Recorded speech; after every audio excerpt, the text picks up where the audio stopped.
Well, hello, everyone. Welcome to another edition of Something to Talk About. This is a program where the conversation can cover several things, or one thing, or nothing at all. And waiting for my co host to drop in. So I guess I'll probably just talk about something that's very special to us and to the show, and that's our sponsors. We are sponsored by Christine Dean, who is the networking diva in DFW. In fact, her website, dfwnetworkingdiva.com. What Christine can do is help you make your business even better. If you want to enhance your website, if you want to enhance your marketing plan, if you want to just get some information and want to know if what you're doing is okay, reach out to Christine. You can do it for free. Reach out to her at dfwnetworkingdiva.com. and she'll answer all the questions for you. And we're also very fortunate to have a second sponsor. And I'm very, very pleased to have Irving Chung, who is a franchise consultant. Now, everybody at one time in their life says, I'd rather work for myself. Well, sometimes franchising can be the answer. But if you don't know, it's good to ask somebody that does know whether it's right or wrong for you. There's no pressure. Call Irving, reach out to him on the website at bigconsideration.com. And if you got any questions at all about, hey, is franchising even remotely right for me? He'll be honest enough to tell you. So reach out to Irving Chung, to Christine Dean, and hey, they're just good people. And I wouldn't even say a one about them if I didn't feel that way. And look who's on the screen now. Sorry. I was backstage, I guess, last week's show. I don't know. Oh, on last week's show? Well, I was backstage, and Mark said, I texted both you guys. I said, I'm backstage, but he said I was on the wrong link. You were on the wrong stage heading out of town. Sorry, I don't know. I mean, I literally, because I don't know, my computer has changed since we started the show, and I have to copy. I used to be able to just double click on the link that Mark would email us. Yeah, you should be able to. I can't anymore. I have to now go in and copy it and then go into Chrome, and then it gives me all the links, and I guess I hit up the wrong link, and so I don't know why I have to do that now, but I do, and I'm sorry. It just creates a little bit more. Vaughn, ask your son or your daughters. I know. They know all this stuff. I know, exactly. I know. You have to ask a teenager. Yes. Yeah. Exactly. They got all the answers. I mean, I even asked my 11-year-old grandson, oh, Pop, you're doing it wrong. You just have to push this button and this button. Oh, yeah, it works. I know. Each generation knows technology better than Oh, tell me about it. And what's really fun is to go back and now when I tell my grandson about the technology that we had, like I showed him a calculator. What's that, Pop? Yeah. What's a calculator? I mean, everything he does is on his phone with voice commands now. You don't even have to enter anything. Just give it a voice command. Well, I have to tell you on that subject, we just came back from Houston where we were helping my parents not pack up, but we were helping them organize their belongings to kind of categorize what was going to go with them on the move, what was going to be donated, and what was going to go to auction, and what was going to be just simply trashed. But we came across, in the process, about 3 carry cases of very organized slides in the back when you had to send your negatives in, and they would come back individually set in a metal box. And then each slide would then be inserted into a bigger, larger, rectangular kind of a projector.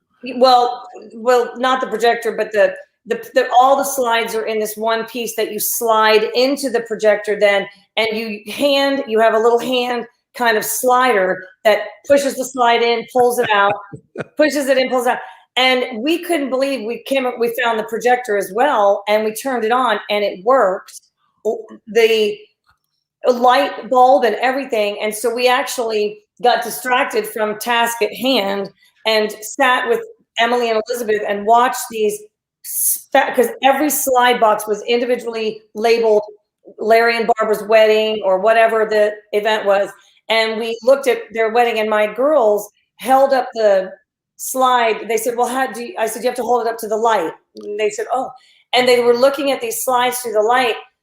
And I'll tell you, Stuart, even I looked at the slides, and they have an image that is so real and beautiful and like different than today's images. And I don't know how to explain it, but these slides, it almost looked like it was real life. Like, do you remember those toy things that you would click, and, Yeah. the circular things would go, images, and you had I don't remember the name of that. I don't either, but and it looked like it was 3D.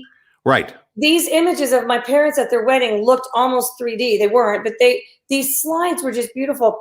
Anyway, we kept them all, and we kept all the film reels of my dad, in his football glory days, and coaching and all that. And I just remembered it was called a Viewmaster. very good, very good, very good, very good. Anyway, I that was I got sidetracked, but you were talking about just technology. The girls were fascinated, and even the projector was before my time too, by the way. I mean, that projector was very, very old. We couldn't believe that it actually turned on and had the light bulb still working. That just shows you how well things were built back then, by the way. Yeah. But keep in mind that you said that those pictures were so crisp and clear and everything. That was also at a time when you got high-speed film and you put it in a camera that was about the size of a bread box, and all that had all kinds of fancy settings on the lenses in order to get those kind of shots. Mm-hmm. And you're right. I remember I always took more slides than I did prints. And you always had like the top two shelves of your closet were just filled with boxes of slides. Yeah. It took up so much room. Now you take and put 10,000 photos on a little thumb drive. Yes. But the problem is with that, and this is a topic for another day, I think, because what to do with all these digital photos, because back in the day, you would be very careful to get that right shot, and you didn't want to use up all your film in the process. Nowadays, you just click, click, click, click, click, click. You could take 100 of the same image. Doesn't matter. It's digital. Right. But what do you do with them all, and how do you organize them? And they're not in albums. They're on your computer. And I don't know. It just, to me, it took away a lot of, I thoroughly enjoyed it. I loved that my girls got to experience sitting there and looking at these slides. And it was really fun. We decided to keep them all. And there was a woman who came to the house who was talking to my parents about their auction. And she said, you can take these and digitize them, digitize them, whatever. I could do that with the films, and I could do that with the slides. But right. She did say that I haven't done my own research on this, but she said it's very expensive. So I would like to, if it's affordable, put it all onto some kind of CD or something for the grandkids. But I'll tell you, even if I do that, in 10 to 20 years, that will be outdated. What I do today with these slides and films will be outdated tomorrow. Well, there are people, and you're right. It can be a little costly to transcribe a film and slides to a thumb drive or to a disc and all. But again, you could probably get a teenager that could do that. Yeah. As long as you got that projector, they have a way of putting a cable in between your projector and the computer, and then to download it and do all of that. I should just put it out there on Nextdoor and see if somebody jumps at the opportunity to help me out. Want to transfer some slides to a digital format, and who can help me? Who can help me? Well, there you go. That's a good segue into form of advertising, right? That's right. That's what you got to do. Somebody will answer your ad for help. Exactly. And I got on this thing about advertising because I, on the computer, about at least once a week, I get this thing called YouGov. They're surveys and all, and I answer these surveys and all, and you accumulate points, and after you get so many points, you can get a gift card or something. And I've been doing it for a few years. And about a week or so ago, I got one, and it was talking about advertising, and it was talking about prior to the pandemic and all, what forms of advertising did you get your information from? Like social media, billboards on the highway, magazines, direct mail. And then it went into the second part that talked about during the pandemic. How many of those formats were you still following? And then now that we're coming out of the pandemic, what are some of the things that you're following? And I found it kind of fascinating because there were a lot of things that were on the list that I had kind of forgotten about. For instance, during the pandemic, think of all the millions of dollars spent on billboard advertising on the highways, and nobody was going anywhere. Yeah. Nobody was traveling, and also that was like money that was almost lost because somebody had paid for a year or 2 years in advance to have that billboard, and when you were going into that exit on the highway, it was showing you where the Holiday Inn was at that exit. And then all of a sudden you didn't have it anymore. Right. Everything seemed to be going to the computer. Yeah, absolutely. And I don't think that many businesses were given any kind of break on that either. I don't think that anybody or very few out of the goodness of their heart said, "Oh, well, I know you already paid for a 2-year contract on that billboard. Sorry." I don't, I just kind of saw that happening around with leases around here. We had local businesses that had just opened right before the pandemic, and they were not let out. They were not let out of their leases. And yeah. I mean, one of the greatest forms of advertising for individuals is business cards. I mean, you can get 1,000 business cards for $10 to $20 now, but think about all the people that had spent all that money on business cards, and nobody was going to Chamber of Commerce luncheons and all. And so that is if you're an insurance man, your advertising is passing out those business cards, connecting with people, and you didn't have that. What you did have was on television all of a sudden, and stop and think about it, because we all see it right now. How many commercials are there for insurance companies? USAA, Geico, Farmers. You're in good hands with Allstate. Almost every commercial break, there is at least one insurance company that's trying to recapture that audience that they kind of lost along the way. Yeah, you certainly, during the pandemic, advertising changed because there wasn't a lot of foot traffic. There wasn't a lot of road traffic, to see billboards and to, and there wasn't a lot of there wasn't hardly any in-person gatherings to hand out business cards. So I do think that social media, while social media has always played a huge role in our communication, just generally speaking, it really kicked in big time advertising. And there are just so many social media outlets where you can, tap into advertising opportunities, and just it's an amazing vehicle for advertising. I tend to, most of the advertising that I don't watch a lot of TV, and when I do, a lot of times we record our shows and watch them later, skipping commercials. So I have to say, I get a lot of, if you were to ask me, most of my advertising comes from social media, whether it's, our local next door here or just Facebook. I mean, a lot of my, so I think that that's going to stay the same. But you were talking about insurance companies now really out there advertising. There are a lot of businesses right now that are trying to capitalize on the effects of the pandemic and kind of the new habits and behavior and concerns and wants and needs of the general public, based on kind of what we experienced during the pandemic. I know that I heard just the other day, it was, I don't know, maybe I was driving in the car and it was on the radio, but it was a company saying we can help you reinvent your workspace. And it was something to that effect, and because, I mean, a lot of companies are redefining kind of their in-person, the balance of in-person and out of office work experience.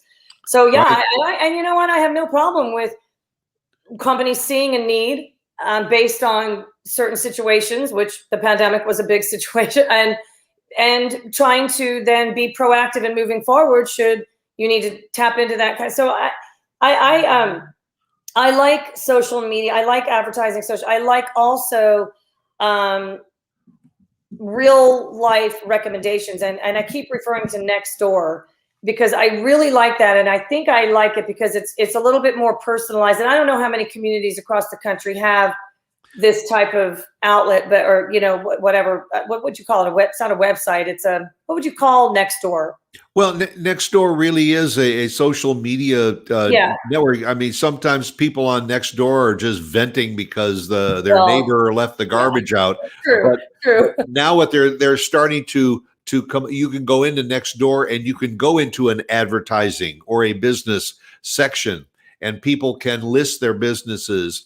But you're absolutely right. A lot of people are saying, "Hey, I need somebody to put gutters on my house. Any recommendations?" And when you get a recommendation from somebody who has found a company, uh, that makes more sense. We used to have Angie's List.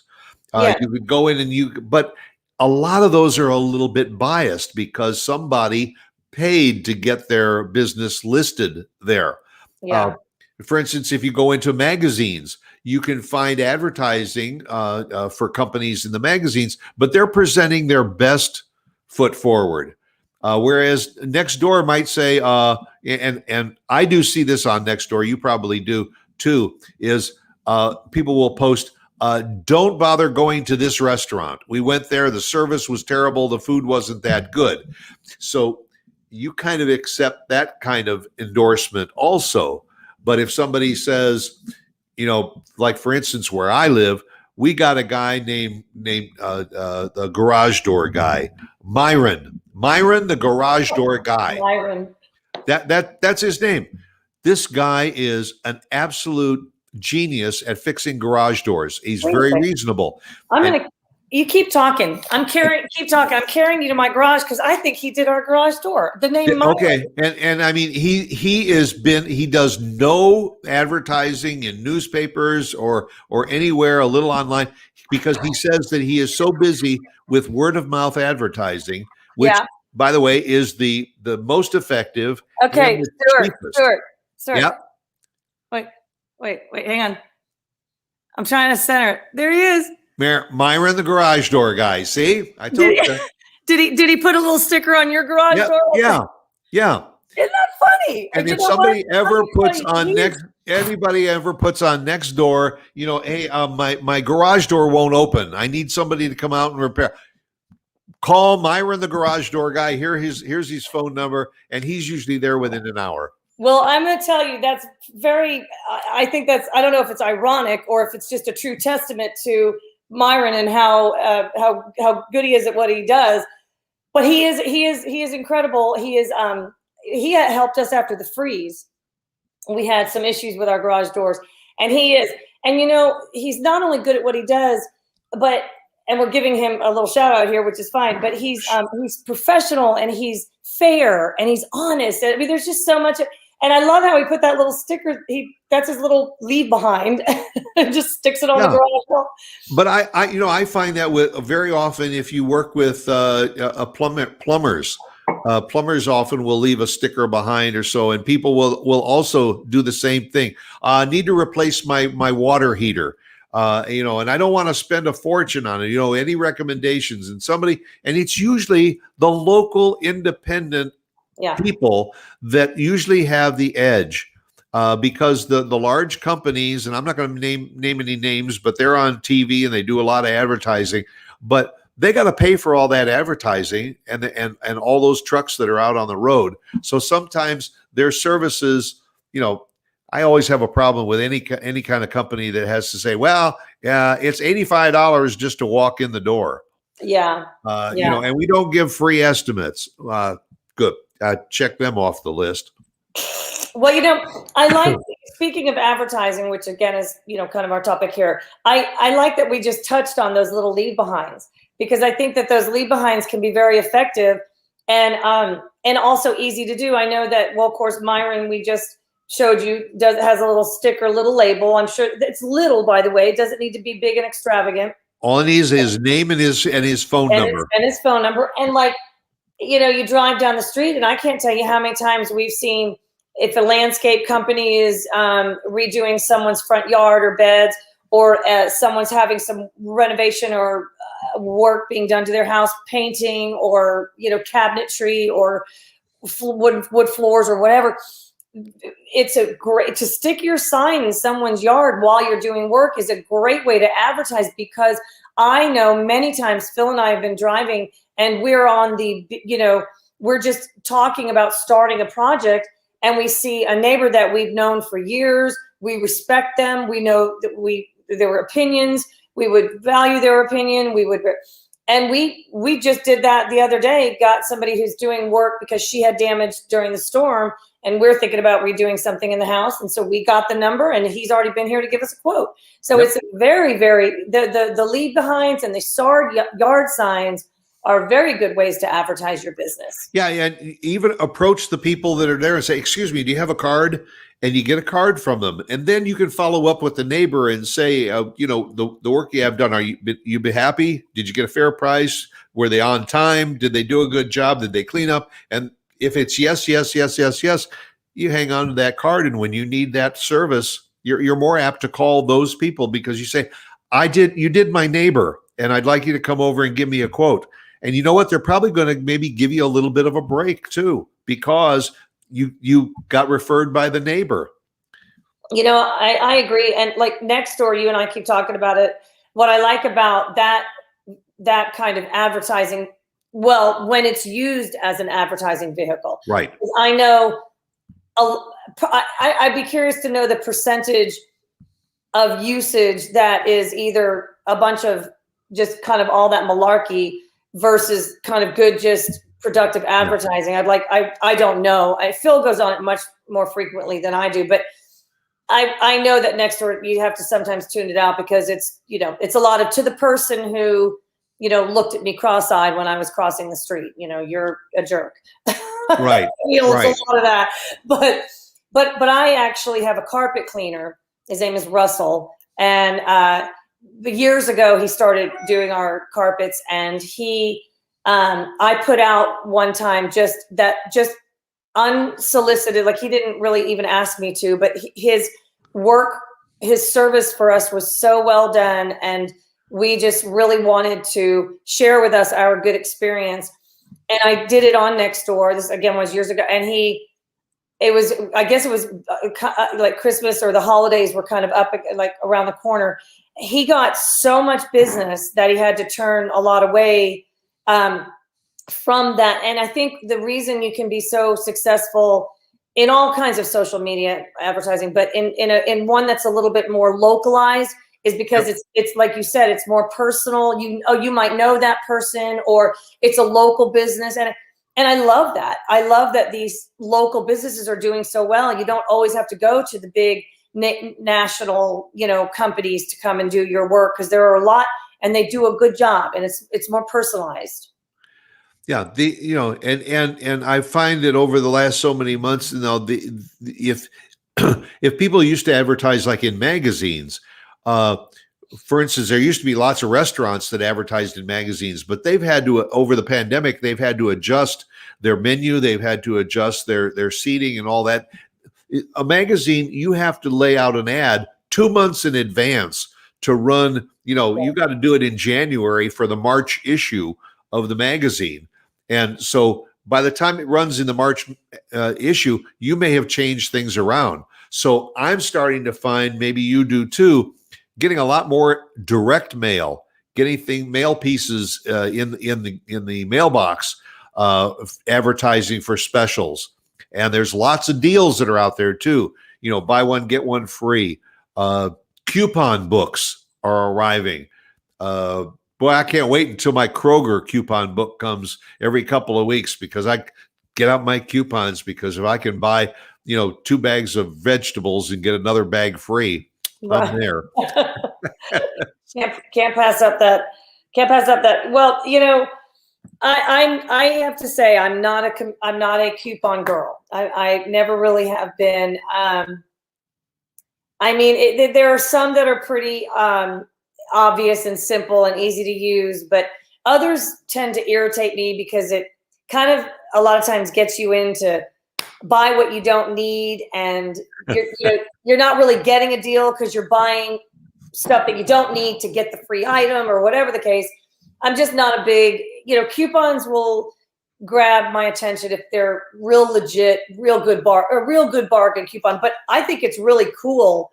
There used to be a show, I don't know, like something like a couponer, like somebody who does the coupons and saves them and actually can go into a store and make money, from their coupons. I think that's really cool. It takes, I respect their time and effort, but I'm not a coupon form of advertising. I'm not a big coupon.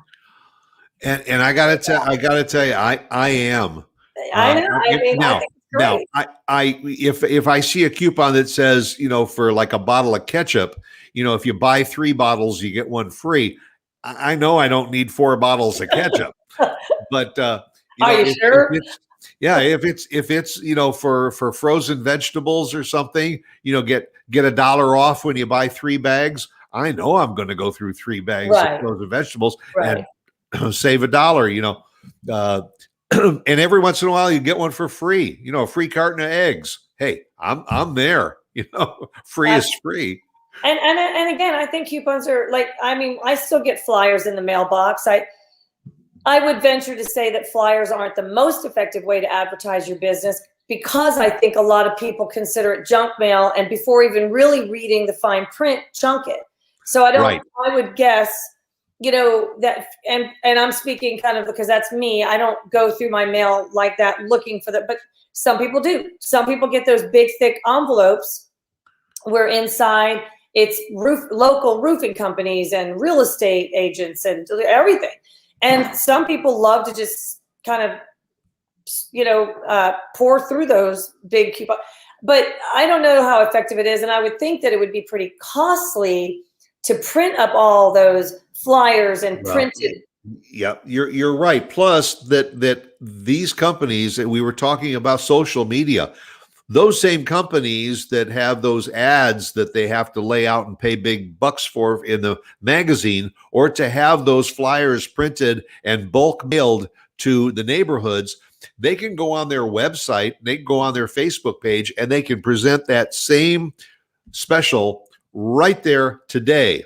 And if all of a sudden they get inundated, they can take it off in a minute.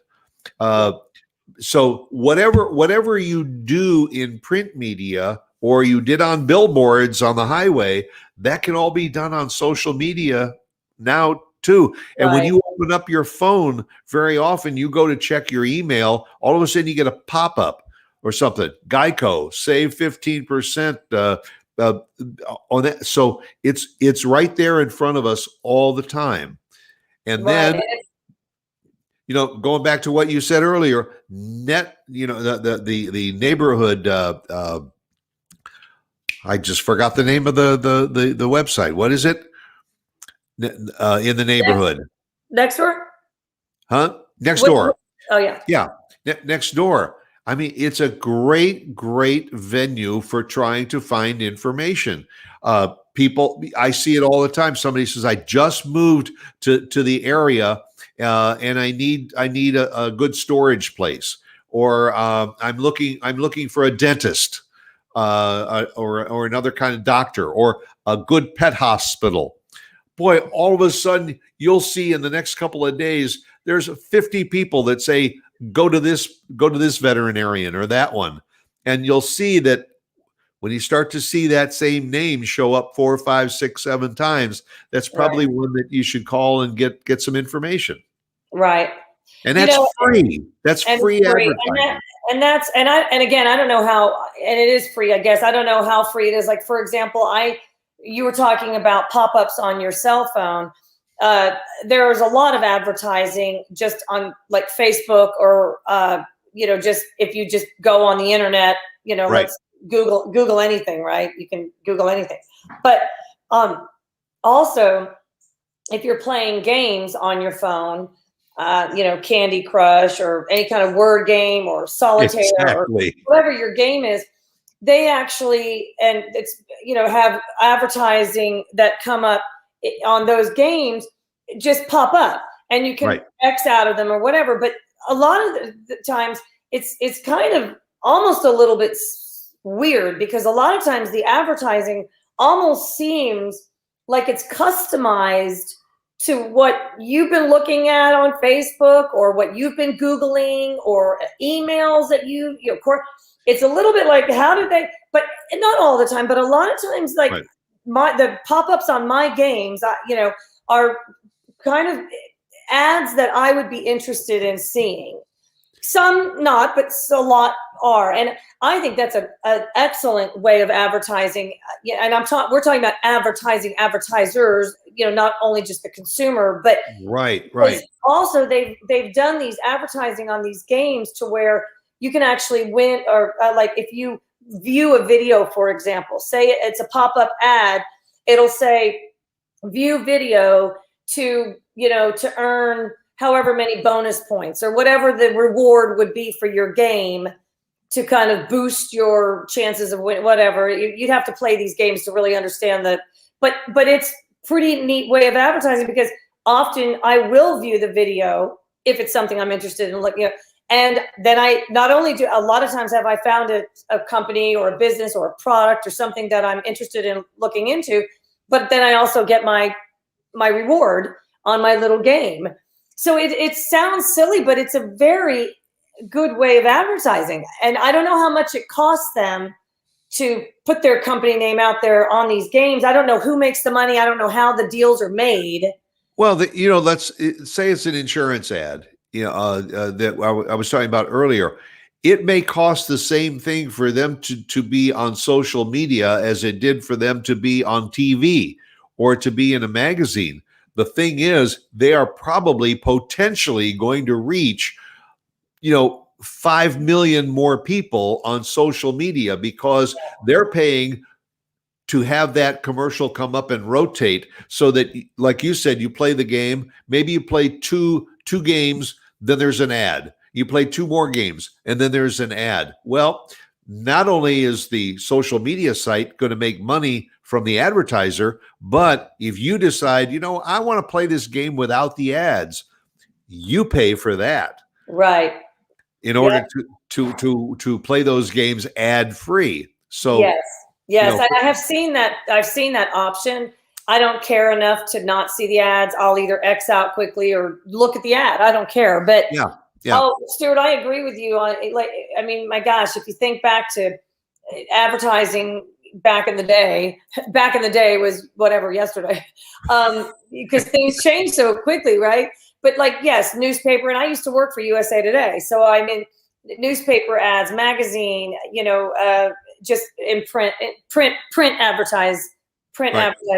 You can reach. I mean, we still get a newspaper.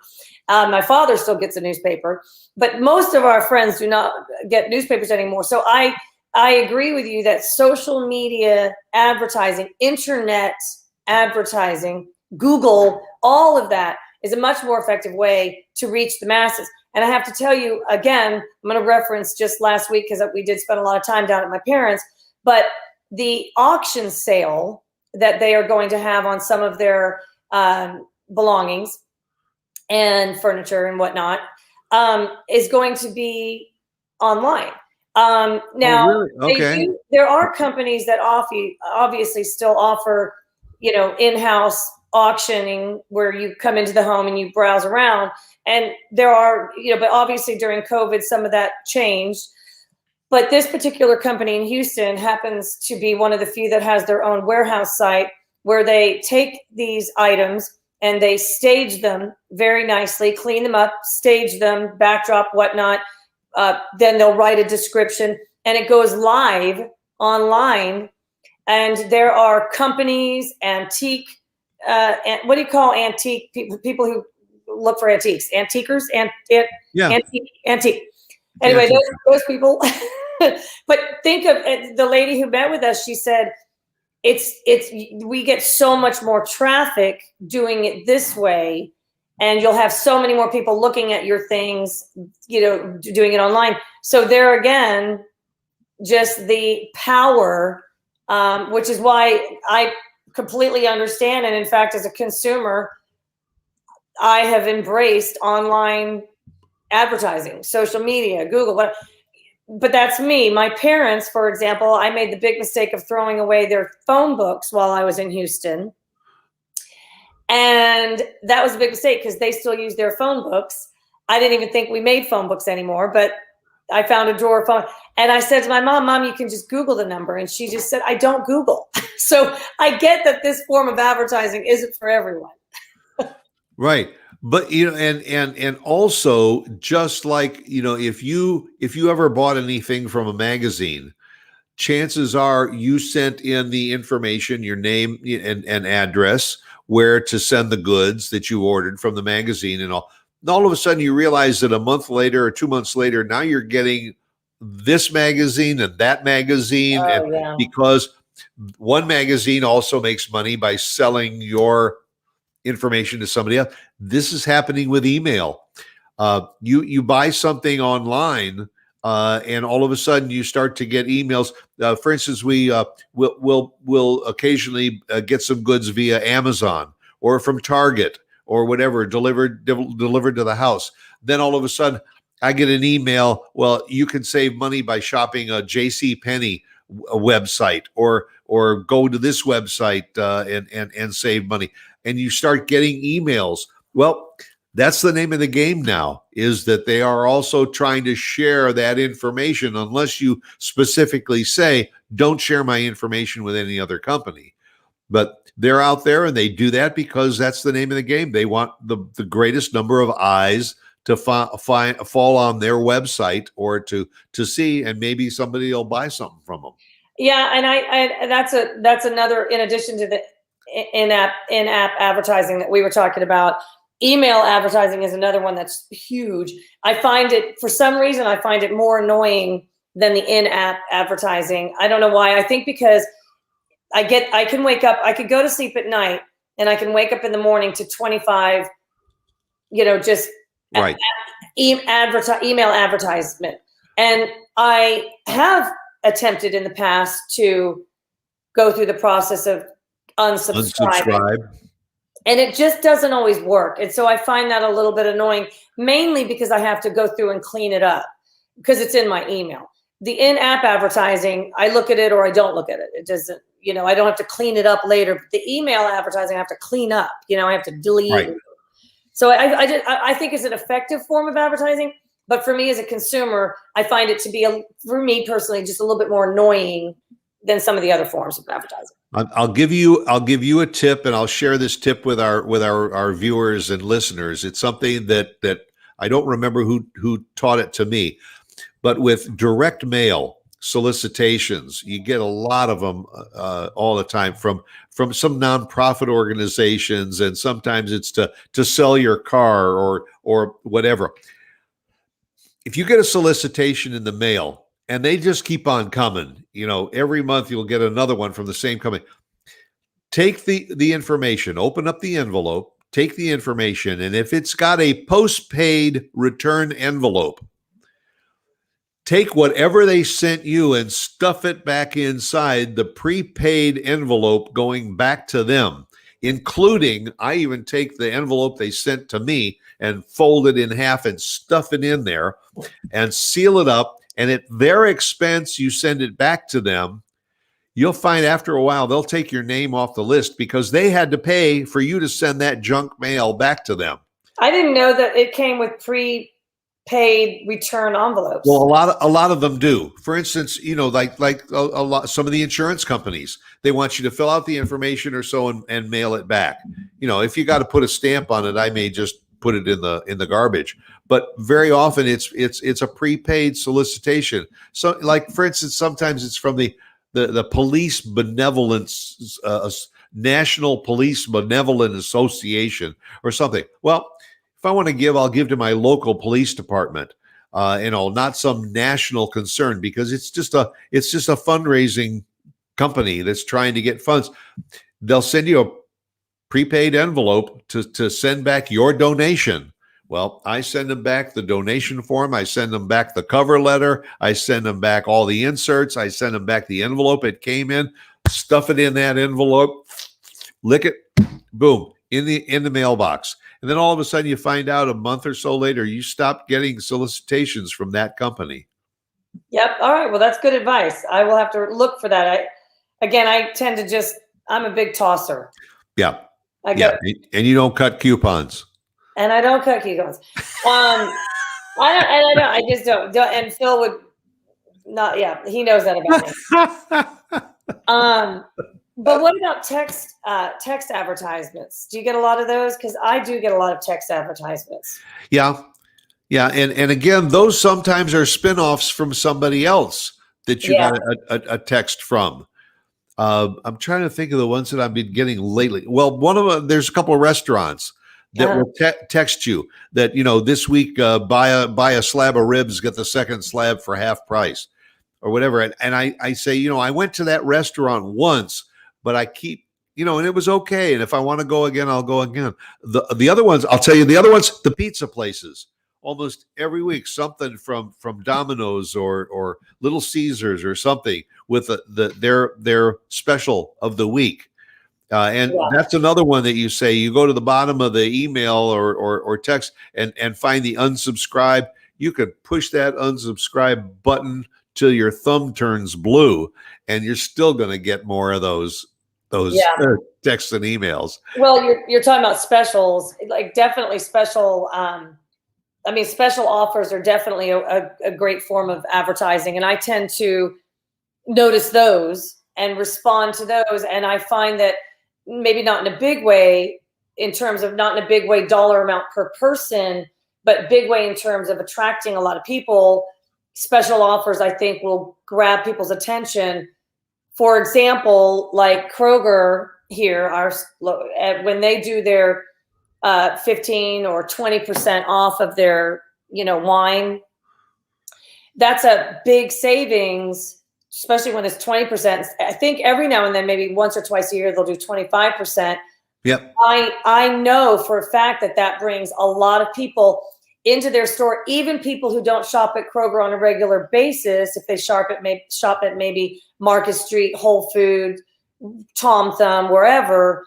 When they put that special offer out there, they do get a lot of people not just buying their wine, because let's face it, you go into a grocery store, you got to find some other items that you need.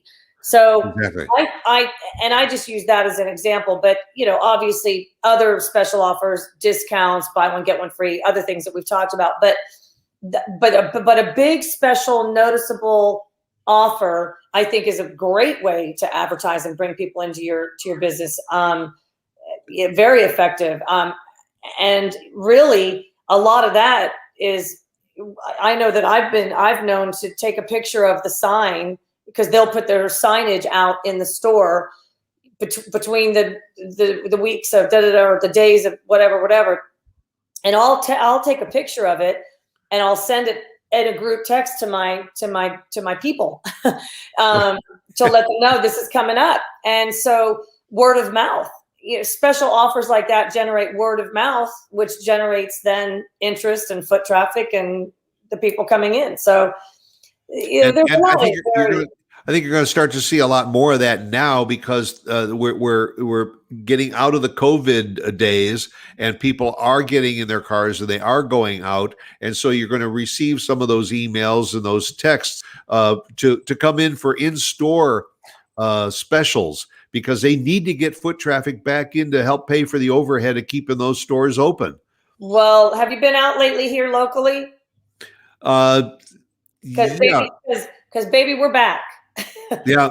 I mean, I'm telling you, I've been to the mall, to the stores, to restaurants, and I'm telling you, it's like before it was back then, before the grocery stores. And this is Texas, though. I don't know how it is wherever you live listening to the show, but for a while there, you could pull up to a store, maybe park in the first or second row. Now all of a sudden it's getting back to where you got to park at the end of the parking lot and walk to get in. Absolutely. Absolutely. But again, that's here in Texas and in where we live. I know it's different all over across the country, but I do have to say, Stuart, since we are talking here from Frisco, Texas, just to remind our local listeners to get out and vote in the runoff. Last voting day is Saturday. Yep. So if you have a candidate that you really, and you got to put mudslinging aside, you got to really look at the better candidate, but you do need to get out there and vote. You and I are big voters. We like to do our part. And so I just thought for local listeners, we should remind them Saturday is the last day to vote. And it's an important one.